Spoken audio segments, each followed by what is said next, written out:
Hello, मेरा नाम कुणाल अग्रवाल है। मैं मुंबई से हूँ। मैं कॉलेज प्रोफेसर हूँ और स्टॉक मार्केट ट्रेडर हूँ। मेरी हॉबी है बाहर गाँव के नोट्स कलेक्ट करना और उनके बारे में रिसर्च करना।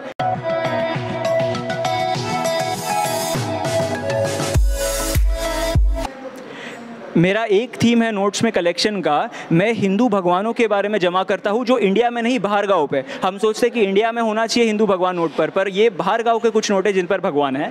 ये जापान का एक नोट है जिस पे कृष्ण भगवान का फोटो बना है। ये जापान के बार में भी यूज़ होता था, इसके बदले एक पिंट ऑफ बियर मिलता था। इसके बाद दूसरा जो नोट है वो होता था नीदरलैंड्स, इंडोनेशिया में, जब इंडोनेशिया पर नीदरलैंड्स ने राज किया था। ये विष्णु भगवान है जो गरुड़ जी पर बैठा है। और दूसरा नोट ये वापस से इंडोनेशिया का ही है। इस पर आप देखेंगे गणपति भगवान है। ओके, इंडोनेशिया मुस्लिम देश है, 99% पॉपुलेशन वहाँ की मुस्लिम है, लेकिन वहाँ हमारे हिंदू भगवान गणेश जी आते हैं नोट पर, क्योंकि वो एजुकेशन के भगवान हैं। और ये पीछे नोट के आप देखेंगे बच्चे पढ़ाई कर रहे हैं, तो उनको सद्बुद्धि मिलने के लिए उन्होंने गणेश भगवान का फोटो डाला था इस पर। ये दुनिया का सबसे बड़ा नोट है। ये है $100 ट्रिलियन का, एक के बाद 14 जीरोस, लेकिन फिर भी इससे आपको एक ब्रेड का टुकड़ा भी नहीं मिलेगा। इन्फ्लेशन, जो महंगाई बढ़ जाती है, वो जिम्बाब्वे में हुआ था और तब उनको इतना बड़ा नोट छापना पड़ा, पर वो इतनी इन्फ्लेशन, महंगाई बढ़ गई कि इससे भी एक ब्रेड का टुकड़ा नहीं आता था। फाइनली ये नोट बंद करने पड़े उन्हें। ये बांग्लादेश का नोट है 1972 का। अब इसकी खासियत ये है, ये नोट है बांग्लादेश का, लेकिन ये छपा नासिक, महाराष्ट्र में है। ये हुआ इसीलिए क्योंकि 1971 में जब पाकिस्तान से अलग कर दिया गया बांग्लादेश को, इंडिया ने हेल्प की उसमें, तब बांग्लादेश के पास नोट प्रिंट करने का मैकेनिज्म नहीं था, तो उन्होंने इंडिया से मदद मांगी और इंडिया ने हमारे ही नासिक के प्रेस से उनके लिए नोट छापे।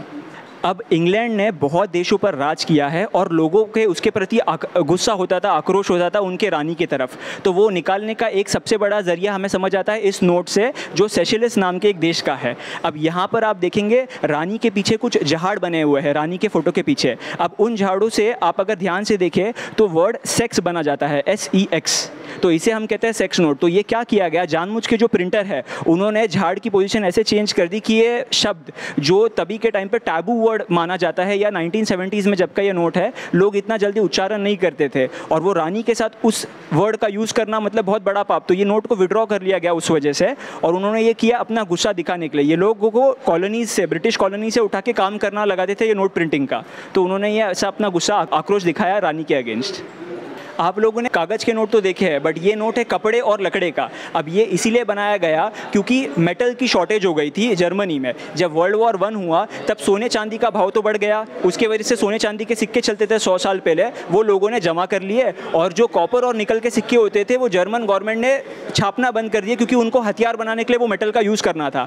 अब लोग छुट्टे पैसे वापरे कैसे, कब तक एक्लेयर से काम चलाएंगे। हाँ, तो उन्होंने क्या किया, जो भी उनके पास गाँव में मटीरियल अवेलेबल होता था उससे करते थे।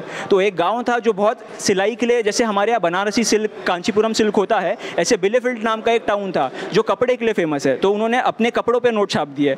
एक ऑस्ट्रिया में गांव था हाइडर्सफील्ड नाम का, जो प्लाईवुड और फर्नीचर इंडस्ट्री में बहुत बड़ा था, तो उन्होंने प्लाईवुड के ऊपर अपने नोट छाप दिए, और इस तरह उन्होंने छुट्टे की जो प्रॉब्लम थी उसको काउंटर किया।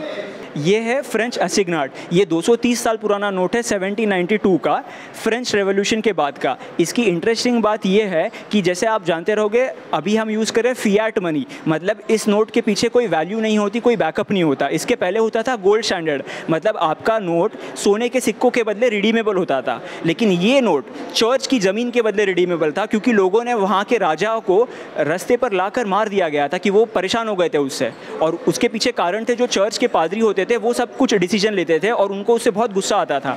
तो उन्होंने अब उन्हें कहा कि अब हमारे देश की इकोनॉमी तुम संभालोगे, सोना नहीं मिलेगा नोट के बदले, हम चर्च की ज़मीन लेंगे, और तब ये नोट छापे थे 1792 में। ये नोट्स है बरमूडा के। अब बरमूडा एक छोटा देश है, वहाँ पर बहुत एक इंटरेस्टिंग घटना घटी है। आप अगर देखेंगे नोट पे तो पीछे 2 नोट की है कंपैरिजन में। जो आगे वाला नोट है वहाँ पर सिल्वर पैच है और उसके ऊपर सिग्नेचर है। तो इस पैच का रीज़न ये है कि फाइनेंस मिनिस्टर उन्होंने नया सिलेक्ट किया था, उनका फाइनेंस डायरेक्टर जो साइन करता है, उसने साइन किया नोटों पर, वो नोट छप गए, और जिस दिन नोट छपे उसने सूटकेस भर के नोट वो लेकर जा रहा था, देश छोड़कर भाग रहा था स्कैम करके। अब वो पकड़ा गया एयरपोर्ट पे और उसे हो गई जेल, लेकिन अब उसके सिग्नेचर वाली नोट तो दे नहीं सकते, तो उन्होंने क्या किया, इमीडिएटली एक सिल्वर पैच लगा दिया हर नोट पे और नया आदमी ने साइन करके वो नोट्स इशू कर दिए मार्केट में।